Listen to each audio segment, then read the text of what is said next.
Fala pessoal, tudo bem? Lucas aqui, direto do canal Estudo na Web, e esse aqui é o nosso vídeo que inicia a nossa jornada no nosso curso de HTML5. Esse é o módulo 1, que se chama Princípios da Web, e nesta aula a gente vai entender um pouquinho sobre a história da web. A gente vai conhecer um pouquinho mais sobre o que levou ao surgimento aí da internet. Então vamos lá. Bom, história da web então. Por volta lá de 1945, o Dr. Vannevar Bosch estava discutindo com a comunidade científica da época para encontrar uma forma de armazenar e recuperar o conhecimento produzido por pesquisa e investigações que eles acabavam fazendo na época sobre a área científica ali da medicina e de coisas afins que eles pesquisavam. Então, eles tinham uma necessidade ali de alguma forma concreta ali para armazenar e recuperar esses dados posteriormente. Uma das formas que existiam na época e ainda existe até hoje é a categorização da informação. Ah, algum desses tipos de categorização eles são muito utilizados e até hoje e dependendo do contexto de uso se faz muito sentido usar algum desses tipos. Que nem eu listei aqui alguns, por exemplo, você organizar a informação alfabeticamente. Em um dicionário, isso é muito comum e é a forma que fica claro de você procurar ali as palavras e seus significados, né? Agora, quando você quer organizar por tempo, por exemplo, geralmente quando você tem ali informações cronológicas ou até mesmo aquelas informações que precisam ser estruturadas de uma forma linear, né? A gente vê que as redes sociais acabam fazendo muito isso, né? As informações elas são listadas ali com um tempo, né? Na sua timeline do Facebook ou do Instagram, por exemplo, você tem ali quanto mais antiga for a sua postagem, vai ter uma data e vai ter as informações que você postou naquele dia. Um outro exemplo de estrutura linear, a gente pode falar quando você faz aquelas biografias, né? A gente vê isso muito na TV, aquelas retrospectivas de algum cantor, algum ator famoso, que conta a infância, a adolescência, o início da carreira, de repente, em alguns casos, até a morte dele. Ali é uma forma de linha do tempo também. Tá? Um outro exemplo é a categorização, né? Acho que um exemplo bem interessante a gente pode colocar como a organização dos produtos de um supermercado. Você tem lá as categorias, né, os departamentos, né, vamos chamar assim, de limpezas, bebidas, alimentos, frutas. E dentro desses mesmos departamentos, a gente podem haver outras categorizações internas, né, como por exemplo é, tamanho, faixa etária de idade, que é muito comum a gente encontrar essas, essas informações quando a gente está dentro de um departamento, quando a gente está navegando em um e-commerce, né? A gente entra é, em uma categoria e a gente tem algumas informações ali para a gente poder filtrar e localizar o que a gente precisa. Um outro exemplo é localização, né? A gente tem uma localização, a gente pode colocar isso como o mapa de transporte metropolitano, o mapa do metrô, até mesmo um mapa de ônibus, de uma rede de ônibus. Um outro exemplo também a gente pode dizer até mesmo o corpo humano, né? A gente sabe que em determinados locais do corpo a gente tem alguns órgãos, entende? E dentro desses órgãos a gente tem alguns outros, vamos chamar assim, de elementos que compõem esse órgão. E assim por diante. Claro que são só exemplos, mas é mais ou menos assim que funciona ali a categorização. Esses são alguns dos tipos que existem até hoje e naquela época era o que o pessoal utilizava para poder organizar a informação. Só que isso existe um problema, que você, por mais que a informação ela fique organizada de acordo com o tipo de categorização que você utilize, você não consegue ter muita relação entre elas, né? É nessa que a gente tem a ideia do conceito de relacionando a informação. O que seria isso, pessoal?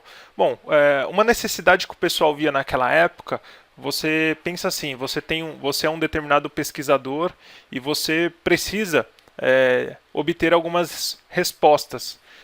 sobre algum determinado conteúdo. E esse determinado conteúdo já foi pesquisado já foi pesquisado e já possui as respostas porque um outro pesquisador, que não foi você, já fez essa pesquisa e já tem esse material todo pronto ali, estruturado. Só que aí você, como não existia uma forma de você conseguir buscar essas informações e todo esse conhecimento que esse outro cientista já produziu, você não conseguia pesquisar e tirar suas dúvidas com relação às informações que esse outro cientista teve.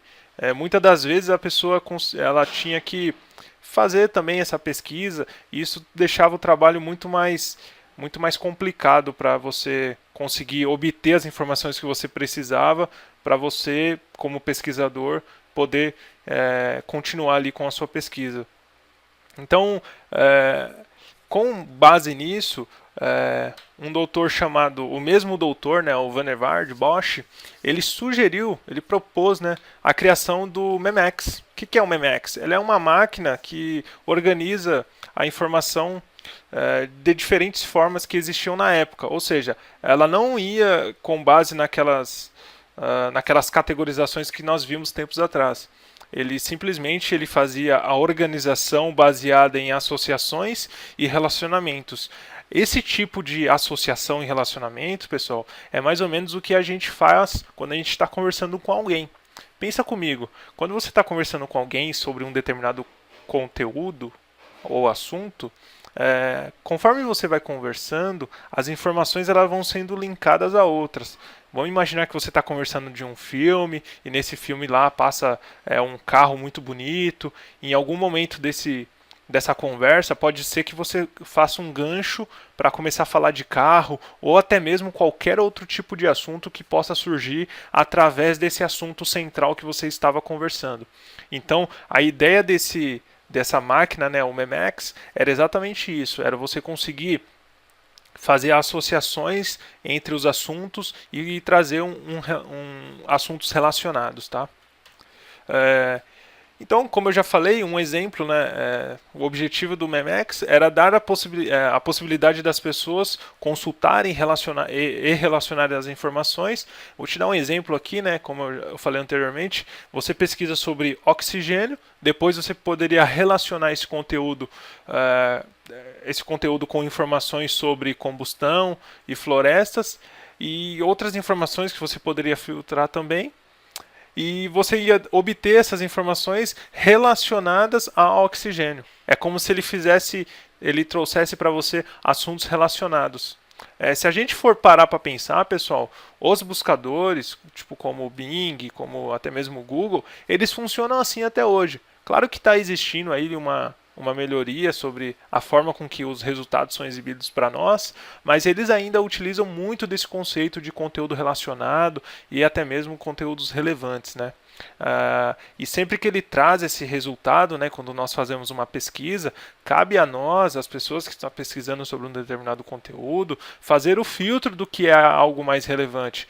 Por mais que o buscador ele tem ali um algoritmo para tentar acertar o máximo ali, trazer o conteúdo mais relevante para você, cabe a gente, né, ter uma boa análise ali para poder saber o que realmente faz sentido ali de acordo com o termo que a gente procura, tá bem? Agora vamos entender o que é esse hipertexto, tá, pessoal? É assim, quando a gente relaciona uma informação com a outra, a gente aumenta o contexto da relevância para um termo buscado. Era exatamente isso que o MEMEX fazia. Essa forma de organizar e localizar a informação foi batizada por hipertexto. É um termo cunhado pelo Ted Nelson. O que era isso aí? Basicamente, pessoal, tudo que a gente relacionava, ele batizou como hipertexto, que é você conseguir linkar com assuntos relacionados. Basicamente, o hipertexto ele tem mais ou menos essa ideia, tá? De relacionar o conteúdo. Tá? Depois disso, pessoal, passou bastante tempo e houveram algumas outras mudanças. Tudo que nós falamos ali, pessoal, sobre a máquina de MEMEX, era apenas uma ideia, era um sonho, que foi provado que não era algo impossível de se fazer com o Douglas Engelbart. Mesmo ele fez alguns estudos comprovando que tudo aquilo que que foi levantado pelo doutor, ele poderia ser possível de se fazer. E mesmo ele levantando todos esses estudos aí sobre o MEMEX, ele ainda havia uma necessidade de ter algo mais palpável assim para o pessoal conseguir de fato utilizar o hipertexto, né? E toda essa lógica que ele trazia por trás. Então foi nesse momento que nasceu o Xanadu. Primeiro, que foi o primeiro sistema que conseguia organizar e gerenciar os dados. E esse mesmo projeto, né, foi iniciado pelo Ted Nelson. Ele que iniciou isso aí. O Xanadu, vamos falar um pouquinho sobre ele então. Era uma espécie de uma rede mundial que permitia com que a informação fosse guardada não como arquivos separados, mas como documentos que se conectavam. Como se imagina assim, quando você fosse escrever um texto, em algum momento que você iria em algum momento você iria relacionar ele com algum outro arquivo, ou seja, com algum outro texto que seja relacionado. Isso é o conceito do hipertexto funcionando, pessoal. É quando você escreve um texto e você fala, ó, esse texto aqui está relacionado com um determinado assunto. Por exemplo, estou fazendo um texto de oxigênio e vou falar que esse texto de oxigênio ele está ligado a um artigo que foi escrito falando sobre o aquecimento global, por exemplo. Tá? Esse é o conceito do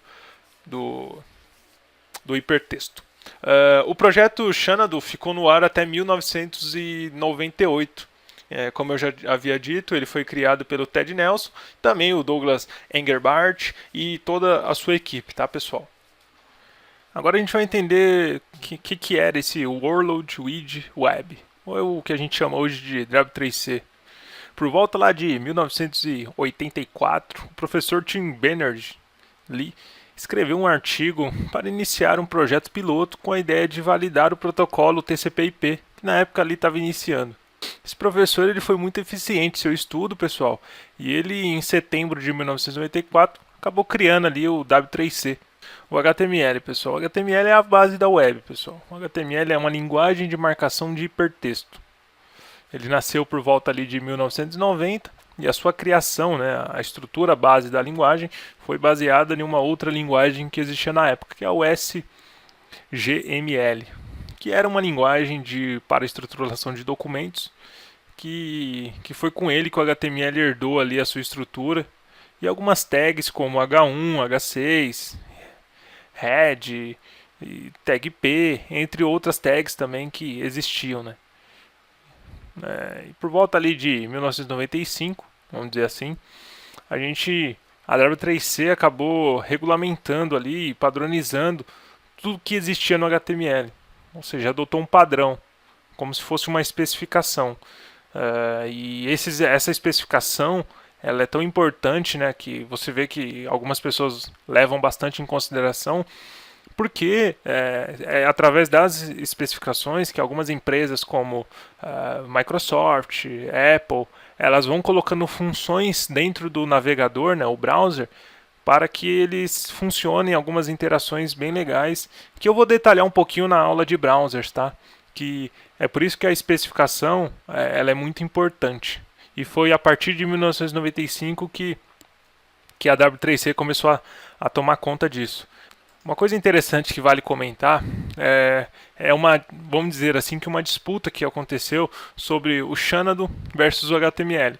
Você deve ter percebido, se você já conseguiu sacar, que o Xanadu e o HTML, eles faziam praticamente a mesma coisa. A diferença, pessoal, que confesso a vocês até que o Xanadu, uma coisa que eu fiquei um pouco confuso aqui nos meus estudos, ainda não consegui encontrar exatamente a resposta, é a forma com que ele fazia toda aquele relacionamento. Até porque na época com que ele dizia que fazia o relacionamento entre os documentos, ele não existia a web como a gente conhece hoje, sabe? A forma de relacionar os documentos, eles diziam que que não era uma forma mundial, que era-se uma forma mundial, só que não estava claro como que isso era feito. Eu não encontrei isso, entende? Quando veio ali o HTML, já veio uma proposta muito mais agressiva e muito mais universal, porque assim, quando a gente estava lá no Xanadu, você imagina assim que você tivesse ali um computador pessoal e até mesmo que as informações que você fosse procurar relacionadas a outra, você tivesse que de alguma forma baixar essa informação ali para o seu computador.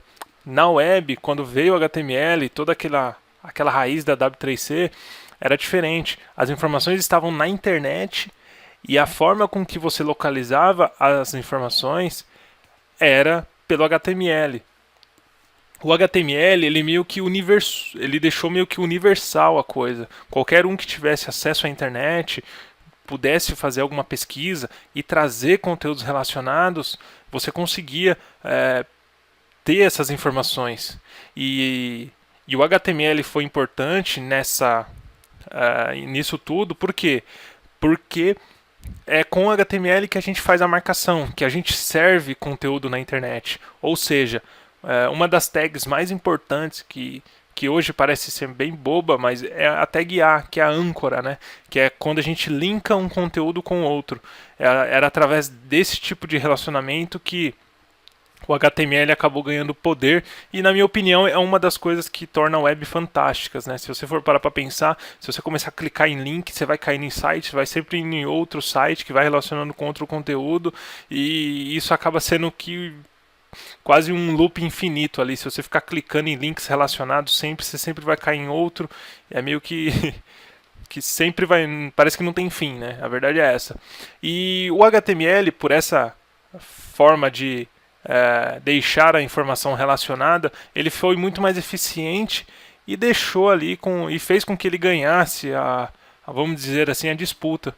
Coisa que fez o Xanadu ficar ali em 1998 ali, acabar deixando ali de funcionar, e o HTML acabou ganhando força como a linguagem ou o sistema padrão ali da internet. Tá bem? Bom, pessoal, eu falei um pouquinho aqui sobre bastante coisa de história. É bem difícil você encontrar esse tipo de conteúdo na internet. É que eu tava. Existe algum. Eu vou deixar um link na descrição do vídeo aí para vocês pesquisarem, que é um livro que eu acabei lendo sobre a história dos hipertextos e tal. E é bem interessante porque você acaba tendo uma visão diferente ali de como o porquê das coisas, né? O porquê que de repente surgiu a ideia do hipertexto, porquê que da onde veio essa ideia de relacionar conteúdo. Você acaba tendo uma visão ali que pessoas que não eram técnicas, que nem queriam tipo trabalhar com computação, por exemplo, foram as pessoas que, vamos dizer assim, que deram o pontapé inicial para que o que a gente conhece hoje como web foi baseado no que os caras pensaram lá atrás, né? Bem curioso. Mas é isso aí, pessoal. Espero que vocês tenham gostado aí dessa primeira aula, vamos dizer assim, teórica. E vamos para a próxima. Tchau.